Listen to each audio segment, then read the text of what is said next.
only thing we have to fear is in war, fear itself. there is no substitute for victory. Let us never negotiate out of fear. We stand undivided, forever united, fighting hand in hand for the liberty we've earned, for glory and honor, for our sons and daughters, ever mindful of the lessons we've learned. Let the torch of freedom burn.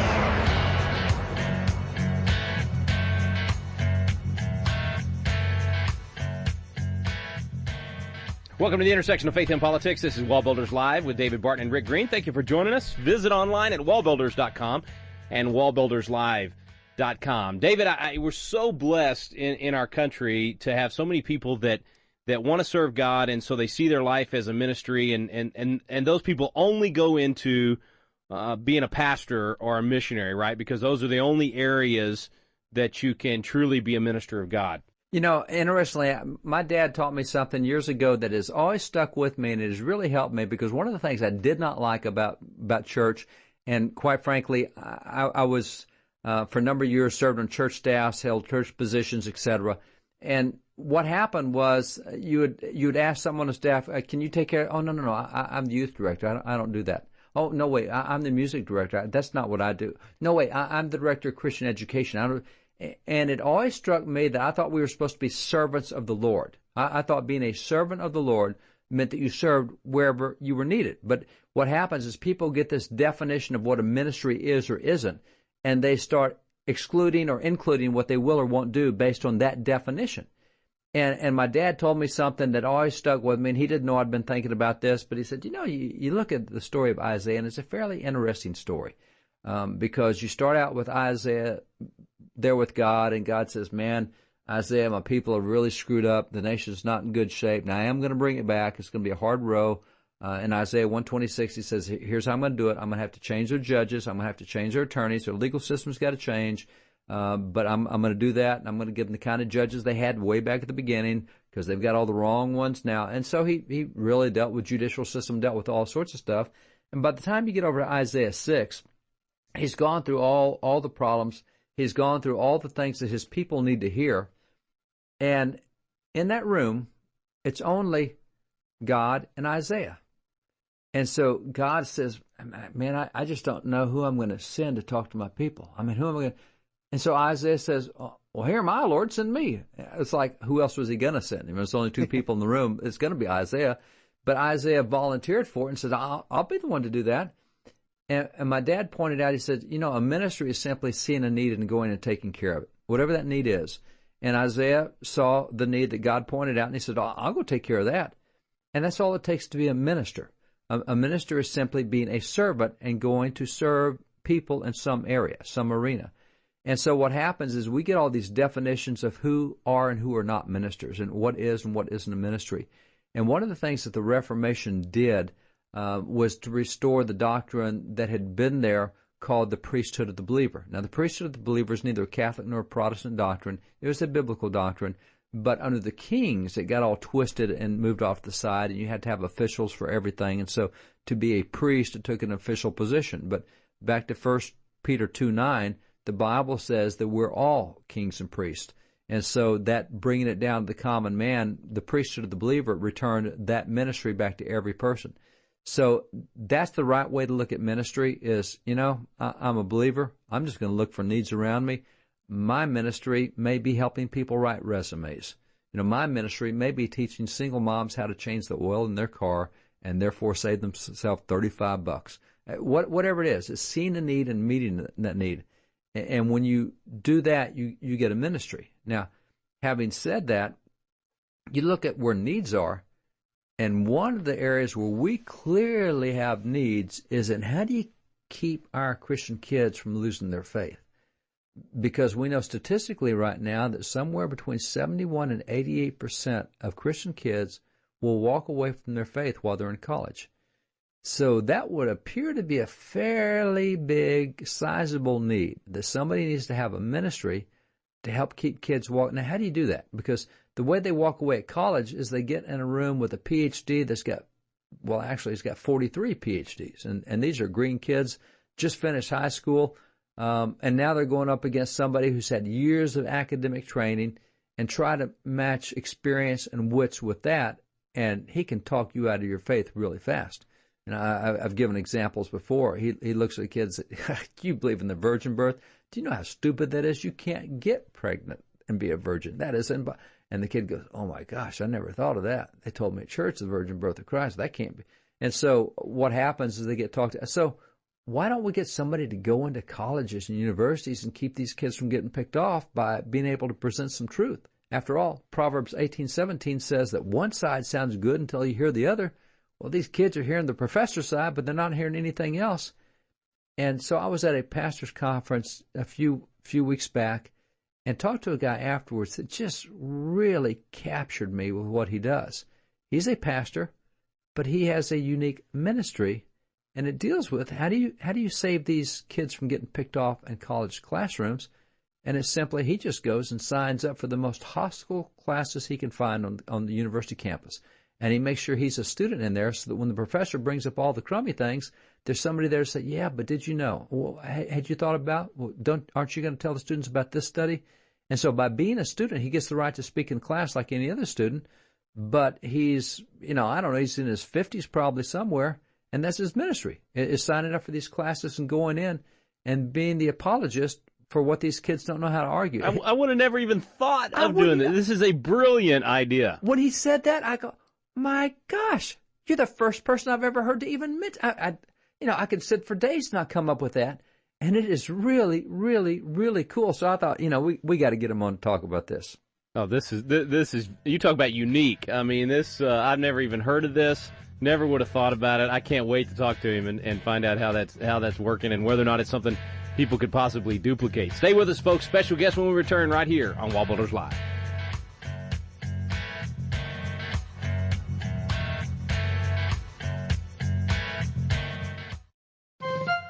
This is David Barton with another moment from America's history.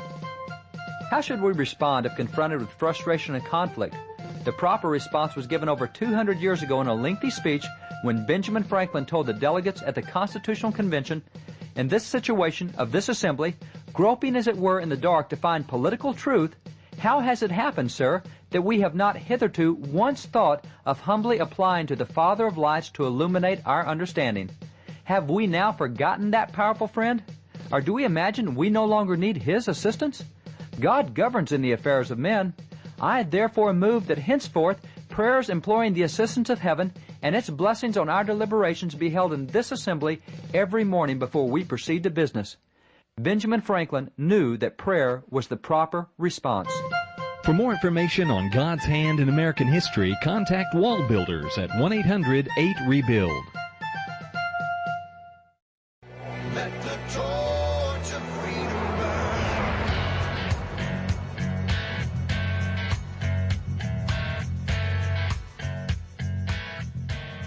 Welcome back to the intersection of faith and politics. This is WallBuilders Live. Thanks for staying with us. Our guest today is doing a very, very unique ministry. You probably never even heard of somebody doing this. I think it's awesome. It's a great way to influence the culture. Pastor Dan DuSoleil is with us. Pastor, thank you for coming on, sir. Oh, my pleasure. Great opportunity for me. Thank you. Hey, you and David got to meet and visit a bit at one of the pastors' briefings out in Vegas a few weeks back, and he just loved what you were doing. Said that he came home and said, "Man, Rick, this is so cool. It's such an out-of-the-box ministry. We got to get him on to share what he's doing." So let me just kind of set this up right now. Can I ask how old you are? Is that okay to ask you that on the air? You certainly may. If I can remember at my age, I'm 59. Okay, so 59, and you've already been through college, got, as David said, multiple degrees. Mm-hmm. But you've decided to enroll and go back to classes that you don't need for a degree for a very special reason. Yes, that's correct. I just want to get have several reasons, but one of the most important is to get the truth out. And having the truth, as you know, is fairly easy. Getting it out to the marketplace is very difficult. So I figured, what better marketplace can you have than college classes?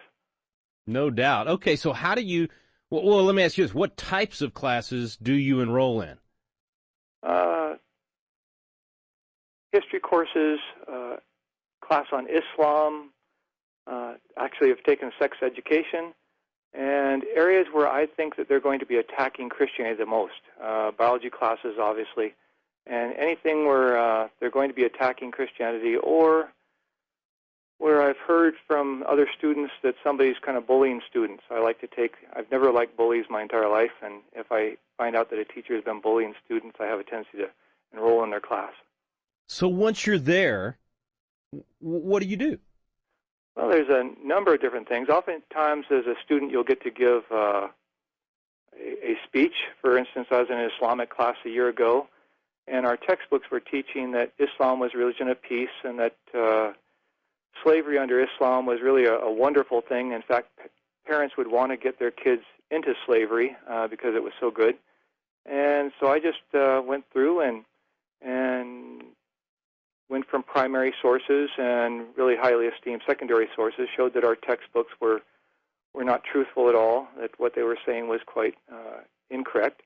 And that was accepted very well by both the class and the teacher. Fortunately, in that one, I had a teacher that was quite knowledgeable, good guy, and he actually thanked me for being in the class and for showing students how a respectful way that you can have of having different sides and thinking critically. So you really, once you're there, you just participate as a student, but you bring your years of experience and knowledge to the table, and it's a different. It seems like to me it would add a completely different element to what is normally a room full of 19 or 20-year-olds that have never dealt with the subject. Yeah, that's part of the reason I'm there is, 18, 19, 20-year-olds are not really, to me it's like taking a kid out of high school and putting into a cage with a UFC fighter. It's just not a type of thing I would want to see most kids go through. Most of them are also intimidated because their grades depend on what they say. Many of them feel like they can't really speak what they really feel because they'll be docked. But I have so many classes and so many A's, and I just don't have to worry about those kind of things. So I can speak up, and I've studied these kind of things for years and years and years, so it's pretty easy for me to just bring the truth into the classroom. That's amazing. But okay, so now I got to ask you, how do you? I mean, you're actually paying them to go teach them. So instead of getting paid as the professor to teach, you're paying them just to be able to influence the conversation. That is correct, and there is it's a lot of time. It is money, but in my estimation, I was talking to my congregation the other day, and if we were being taken over by a foreign country and they were going to, take away the American way of life, lots of Christians that I know, I'm here in Elko where we're big on the Second Amendment, and I know in Texas they're big on it, and people would be, we're willing to fight. But we're not fighting that type of battle. The vast majority of our battle is ideological. And if you were to ask Christians, pick up your guns and fight, they would do so. But when you ask Christians, pick up your books and fight, that's a little bit of a tougher thing. So it does take some money. It does take a lot of time and energy. But if we're going to change America, I don't see how we can do it allowing our colleges to be totally in the hands of anti-Christians. Wow. You are spot on, Pastor. That is, you just described it. I'm going to borrow that, by the way, that whole idea. I mean, yes, we're so willing to pick up our guns and fight, but to take up our books, take up our brains, and fight that intellectual battle that, I hate to say it, but we've been losing for decades because we haven't done, we haven't been able to or willing to fight it head on, let alone to take the initiative like you've done in this situation. Man, I think that's why I understand now why David was so excited when he came home from meeting you. This is not only unique, it sounds like it's very effective, and no question, as I imagine what you're doing, it is incredibly needed. I mean, there are so few campuses across the country where our kids are not being indoctrinated. The vast, vast majority they are. And you're right, we cannot save the country if we allow the education system to keep churning out citizens that don't understand what it means to be an American. So the battle you have been willing to answer the call to and run to the battle is huge. It's at the heart of saving our country. This is just very exciting to see this happening. Pastor Dan DuSoleil is our guest. Stay with us. We'll be back in a moment here on WallBuilders Live.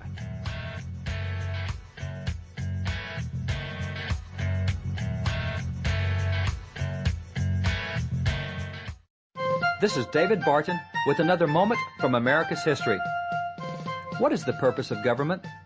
Founding Father Oliver Ellsworth believed he knew. Oliver Ellsworth was a delegate at the convention which formed the Constitution, and later he became the Chief Justice of the U.S. Supreme Court. Concerning the purpose of government, Oliver Ellsworth declared, "The primary objects of government are the peace, order, and prosperity of society." Yet how were these goals to be achieved? Ellsworth explained, "To the promotion of these objects, good morals are essential. Institutions for the promotion of good morals are therefore objects of legislative provision and support, and among these, religious institutions are eminently useful and important." Founding Father Oliver Ellsworth believed government could never reach its goals apart from the help of religious institutions. For more information on God's hand in American history, contact WallBuilders at 1-800-8-REBUILD. Let the torch of freedom burn.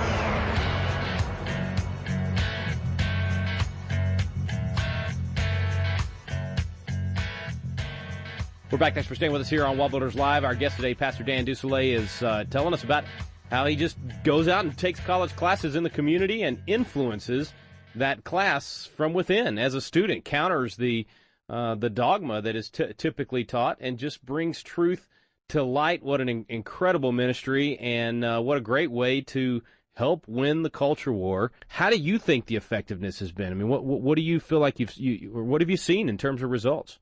Well, let's say I go into a class and I take public speaking, for instance. That'd be a real easy one for preachers to go into and mature Christians. And you get to make a number of speeches, and in one of them you just decide, I'm going to tell people where the separation of church and state phrase came from, that it's not in the Constitution, it's not mandated by the Constitution, it's a misunderstanding of the Constitution, the types of things that David writes on all the time. And within a 10-minute period, you can take a classroom and a teacher and totally flip their understanding of that whole issue. One of the myths that I like to attack the most is the one that back in Columbus Day, people thought the earth was flat. Of course, that's a total myth. When Columbus was sailing, everybody and their brother knew that it was round, and there was never any discussion of that. But because we've been wrongly taught on it, it's something that students can understand, wow, I've been lied to. And once you let them know they've been lied to in some areas, it's easier to let them know you've been lied to in dozens and dozens of areas. Man, good stuff. Good stuff. What would you say to listeners that are now saying, oh, I like what this guy's done, I would like to do the same thing? How could they go duplicate what you've done?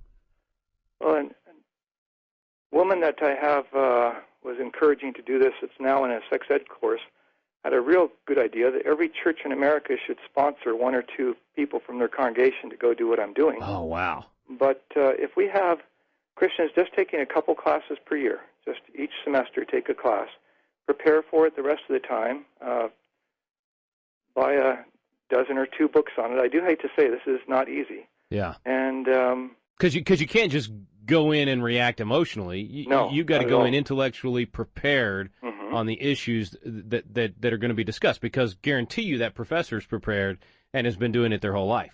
Yes, and on the areas I'm going to challenge them, I want to make sure I know more about the issues than they do. And so that takes, like I said, a couple dozen books on most classes I take. But it's enjoyable. It keeps my brain going. I'm 59 years old, so if you don't use your brain, it goes downhill very quickly. It keeps your own mind sharp. You can educate some professors. I figure every time I educate a professor, they're going to be teaching class after class after class, and if I've told them something they're teaching is wrong and they're honest enough, then that to me is worth a great amount of time. Oh, that's a great point. So it's not just the 30 or 50 or whatever in that class you're in that you're after. If you turn that professor on that issue or educate them on that issue, it's 30 or 50 or 100 every semester now, and you don't even have to be there. Yes. And the people that I'm educating, these students, are the future teachers and lawyers and doctors. So again, we're hitting a lot of people. Every time you speak in a class and you turn ideas around, both the professor and the students, I figure it's making a large impact. Yeah. Wow, that's incredible. I'm excited, Pastor. This is a very cool idea. I know that most people listening are going to say, well, that's too much work for me, but there's some people listening right now that are on the edge of their seat hearing what you're talking about and saying, that's me. I could do that. Because, a lot of people want to make a difference, but they say, well, I'm not cut out for running for office, or I'm not this, or I'm not that. There are people that are designed for exactly what you're doing right now, and you've just given them the path to be able to do it. I think we're going to see. I love your idea of churches sponsoring. Let the church foot the tuition bill, and the individual foot the time and put in the sweat equity. That's a great way to do it. Well, thanks. I was just reading something you were writing about debating a elitist professor at Baylor, and as you just mentioned, most of us won't get that opportunity. But the colleges are open to us. You can sign up for the classes. That's right. Something else I do is I teach non-credit community course classes. So I taught on Greek church history, on Islam, on eugenics. And so next quarter I'll be teaching on myths that are taught against Christianity. And this is through the college. It's non-credit, but they advertise it for me and allow me to have a classroom, and I teach on these different areas. Wow. That's incredible. Good stuff. Well, Pastor Dan, we very much appreciate what you're doing, and also appreciate you just taking time to share it with us on the program and with our listeners, and just pray that this will multiply by the thousands, and others out there will begin to do the same thing. Great idea. Very thrilled about what you're doing, and we want to keep spreading the word for you. Well, thank you very much. I sure appreciate it. Thank you. Thank David. And just a wonderful thing to be able to get. We just need more people battling. Yes. And if we get people in the battle, that will be a blessing to me. No doubt. No doubt. Pastor Dan, God bless you, brother. You have a good one. Thank you. Bless you. Back in a moment with David Barton.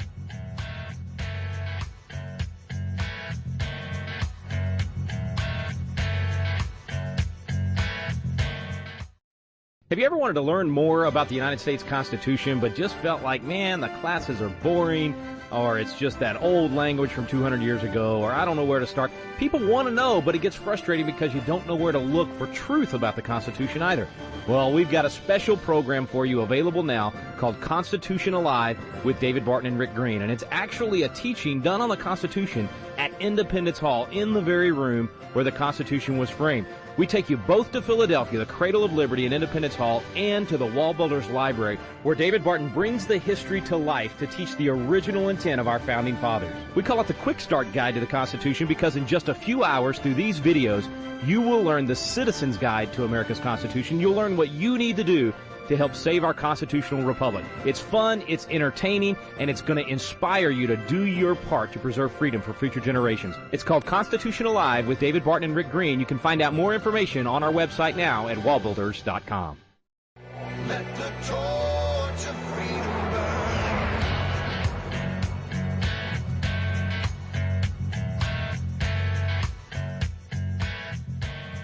Welcome back. Thanks for staying with us here on WallBuilders Live. David, I'm excited because this is a whole new battleground. Well, I guess the battleground was always there. I never thought of this as a weapon for that battleground. And I love the thought that every church should have this ministry, that the church just pay for the tuition for these courses. And he was listing the most hostile courses he could find where he thought faith was going to be most likely attacked, and those are the ones he chooses to go into.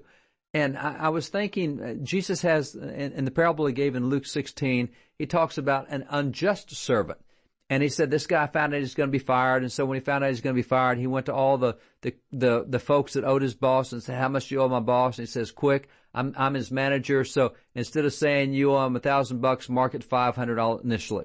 How much do you owe? I owe him $10,000. We'll write down $1,000 on this. And so he went to all these guys, and literally, I mean, this is white collar crime. But Jesus in Luke 16:8 said that the master commended that dishonest manager because he had acted shrewdly. Now, he didn't agree with the result, but he said, you know what? You were using your brain. And I got to tell you, it's nice to see somebody use their brain. And then here's what Jesus says in the rest of that verse. He says, for the people of this world are much more shrewd in dealing with their own kind than are the people of light. And that was his complaint about us, is we're not very shrewd. We don't use our brains very well. And by the way, the word shrewd in Greek means to use your mind. And so Jesus said, isn't it unfortunate that people in the world use their mind a whole lot more than God's people, the children of light? But here you got a guy who's using his mind. And he's got all these degrees, and he's out there saying, And by the way, the other thing that you didn't talk about, and I thought, he's enrolled in that course. That means he has to do all the homework. He has to do all the assignments, all the stuff that goes with it. That's true. But he's doing that to be able to have the opportunity to speak. And he was telling me, even when we met together, that as a student, he can go to the administration and say, this is unreasonable bias in this class. I'm in this class. He keeps attacking this or that. And the administration come back and say, no, you're not supposed to be doing that in classroom. So as a student, he's also able to pull the administration in on the side of helping these kids from time to time because he's one of the kids. So it really is one of the coolest things I've heard of him forever.